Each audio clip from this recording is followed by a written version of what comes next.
Salut tout le monde, petite vidéo sur Alibaba puisque le cours de l'action a chuté d'à peu près 10% suite à l'annonce de résultats qui est sortie là le 16 novembre. Donc vu que c'est une action que j'ai dans mon portefeuille à un prix d'à peu près 81$, on va regarder ensemble, est-ce que cette baisse elle est justifiée? Est-ce que je dois m'inquiéter? Est-ce que je dois vendre? Est-ce que je dois racheter? Etc. Donc on va regarder ça. Donc je vais sur les Investors Relations d'Alibaba.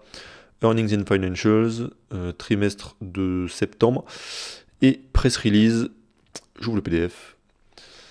Donc, voyons voir. Alors, il y a un point très intéressant dès ici. Donc, ils nous disent que nous priorisons l'investissement dans la technologie et l'innovation pour avoir de la croissance. Et ils enchaînent en disant, nous sommes confiants dans les fondamentaux de notre business et nous sommes donc heureux d'annoncer notre premier dividende en 2023.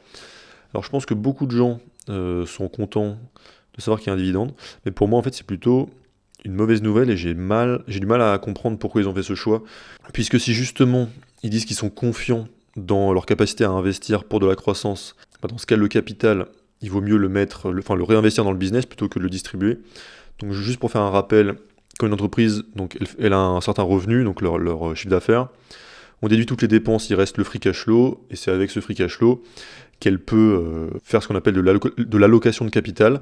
Donc là, il y a 5 choses qu'elle peut faire. Elle peut soit réinvestir sur elle-même pour générer de la croissance, ou bien acquérir d'autres entreprises, ou bien rembourser sa dette, ou bien racheter ses propres actions, ou bien verser un dividende. Et en gros, l'idée, c'est que tant que l'entreprise a des possibilités de réinvestissement intéressantes en elle-même, il faut qu'elle priorise ça, donc elle mette un maximum possible de son cash là-dedans. Donc là, bon, on peut admettre que Alibaba, il génère quand même pas mal de free cash flow, donc ils peuvent se dire qu'ils n'arrivent pas à tout réinvestir dans leur business, et que donc ils peuvent distribuer une part de ce free cash flow à leurs actionnaires.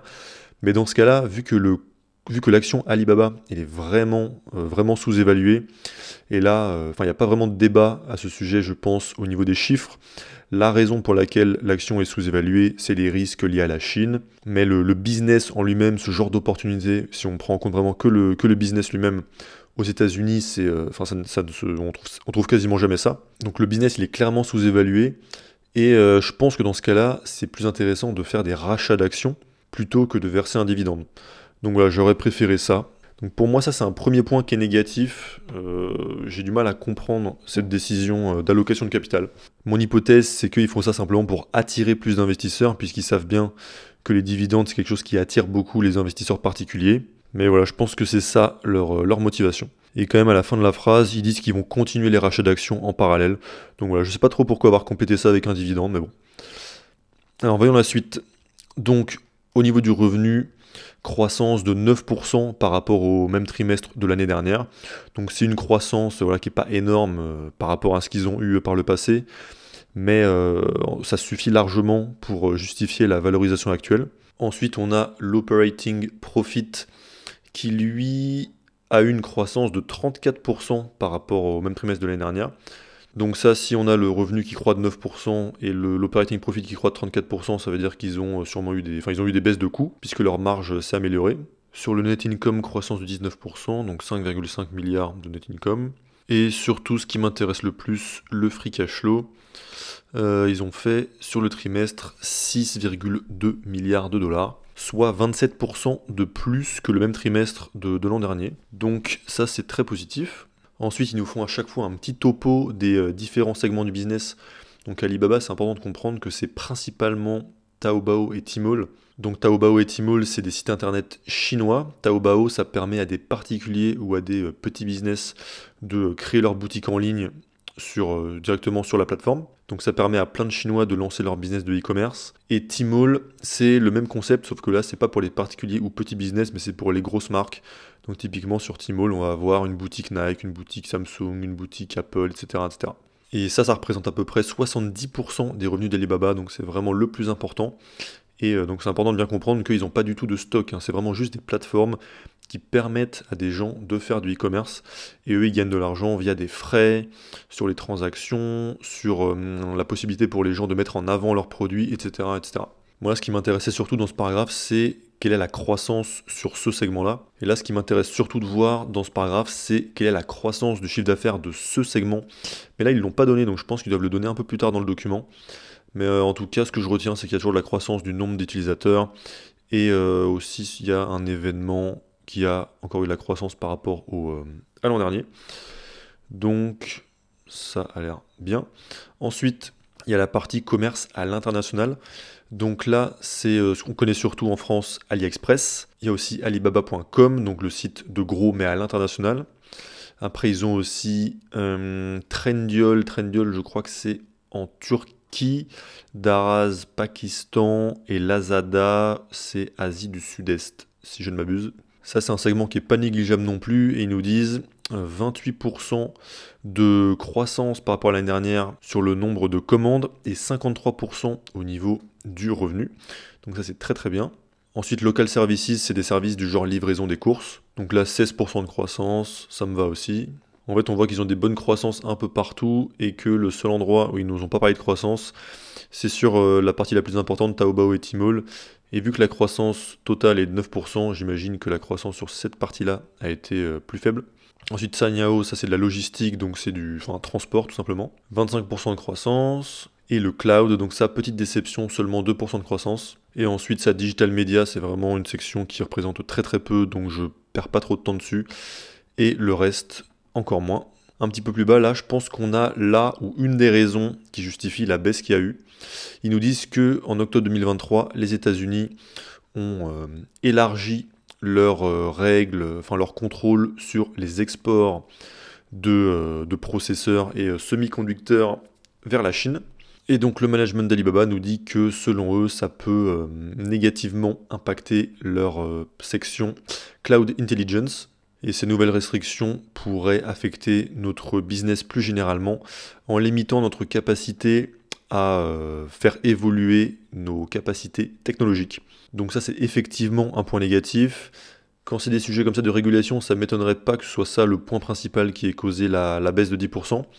Mais ça me paraît un peu exagéré. Quand on voit déjà à quel prix est l'entreprise aujourd'hui, quand on voit les résultats qu'ils ont eu là au niveau de leur croissance, du revenu et du free cash flow, je pense pas que ça justifie une baisse de 10%. Et si c'était pas déjà une de mes plus grosses positions, pour l'instant je me dis que j'en aurais peut-être profité pour renforcer.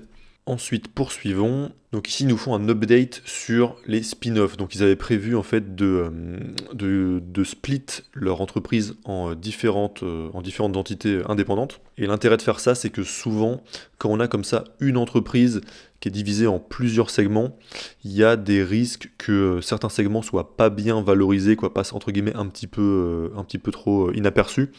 Et donc en découpant comme ça en des entités bien distinctes, ils pensent que la valeur de la somme de chacune de ces entités sera supérieure à la valeur de la boîte si elles sont dans une seule entité. Donc ici pour la partie cloud, ils nous disent que l'expansion des récentes restrictions des États-Unis sur les exports de processeurs, etc., ont créé des incertitudes pour l'avenir de la partie cloud intelligence.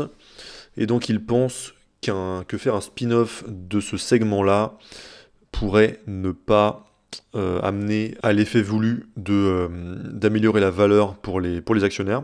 Et ils ont donc décidé de ne pas faire un full spin-off. Et à la place, nous allons focus sur développer un modèle de croissance sustainable pour la partie Cloud Intelligence. Ça, il faudrait que je creuse parce que j'ai du mal à comprendre en quoi le fait qu'il y ait des restrictions venant des États-Unis, quel est le rapport avec le spin-off. En fait, je comprends donc que ça gêne la croissance du segment cloud, mais je vois pas quel est l'impact sur le fait que ce soit un spin-off ou pas un spin-off. Donc ça, typiquement, si quelqu'un sait, je veux bien que vous me le disiez en commentaire, et sinon, il faudra que j'aille m'informer là-dessus.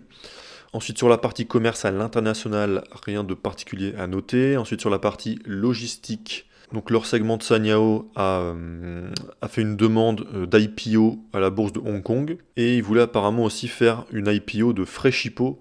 Donc Freshippo, c'est des supermarchés de produits frais et elle a été mise en pause pendant qu'ils évaluent les conditions de marché et autres facteurs qui contribueraient à une transaction successful, blablabla. Ici, ils nous parlent de leur histoire de dividendes et dans ce dernier paragraphe, ils nous parlent des rachats d'actions. Donc ça, je pense qu'ils font très bien de continuer à faire des rachats d'actions, vu que l'entreprise est très sous-évaluée. Donc ils ont racheté pendant ce trimestre pour 1,7 milliard de dollars d'actions, et il leur reste encore 14,6 milliards de rachats d'actions à faire d'ici mars 2025. Donc on descend maintenant les croissances de revenus, tout ça, on a déjà vu.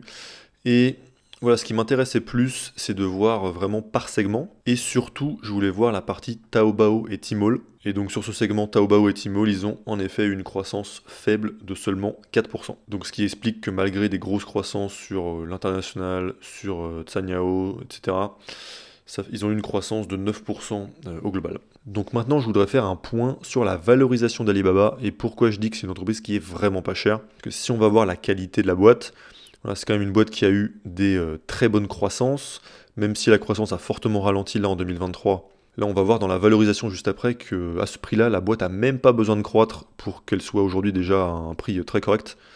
Donc ça, c'est l'évolution du revenu, donc c'est le genre de courbe qu'on aime, même si là, il y a un ralentissement. Et ensuite, si on regarde la croissance du free cash flow, c'est pareil jusqu'à 2021, ensuite il y a eu un gros creux en 2022, et là, il remonte. Et on voit qu'au dernier trimestre, ils ont encore une bonne croissance, donc j'imagine que ça va continuer, et que peut-être en 2024-2025, ils seront revenus au-dessus de leur niveau de 2021.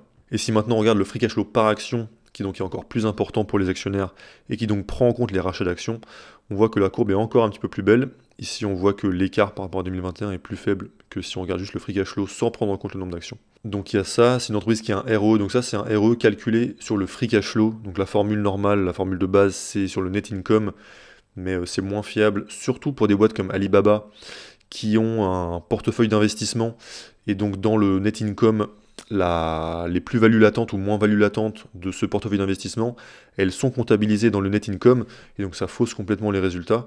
Donc là, en prenant le free cash flow dans le calcul, j'évite ça, et donc on a un ROE qui est au-dessus des 15%. Ici, évolution du nombre d'actions, donc c'est que j'imagine qu'ils avaient fait des émissions d'actions il y a quelques années. On va regarder ça, puisque ces derniers temps, ils rachètent plutôt. Donc effectivement, ils ont commencé à racheter quand le cours s'est effondré, donc à partir de 2021-2022. Donc je pense qu'ils ont pris la bonne décision au bon moment. Et c'est une boîte qui a des bonnes marges, on est bien au-dessus des 10%, on est à 21%. Donc voilà, c'est pas le genre de boîte qui, en principe, mérite des multiples aussi faibles. Et si maintenant on fait un discounted cash flow pour voir la valorisation, ce qu'on va faire, c'est qu'on va prendre ici une croissance vraiment très basse, on va mettre 4%. Donc 4%, c'est moins que la croissance de l'économie chinoise, c'est à peu près la croissance historique de l'économie américaine, c'est moins que les croissances récentes là d'Alibaba, et c'est la croissance qu'ils ont eue si on prend uniquement leur segment Taobao et Tmall. Donc je pense qu'en prenant ça, on est vraiment assez pessimiste. Et ensuite, en multiple price sur free cash flow, donc aujourd'hui ils sont à des multiples très bas.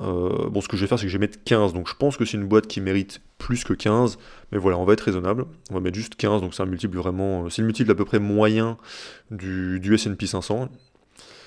Et on regarde la valeur intrinsèque. Et comme mon objectif, c'est d'avoir la meilleure performance possible et de battre le marché, je regarde en général le prix que ça me donne pour un retour sur investissement d'au moins 13%.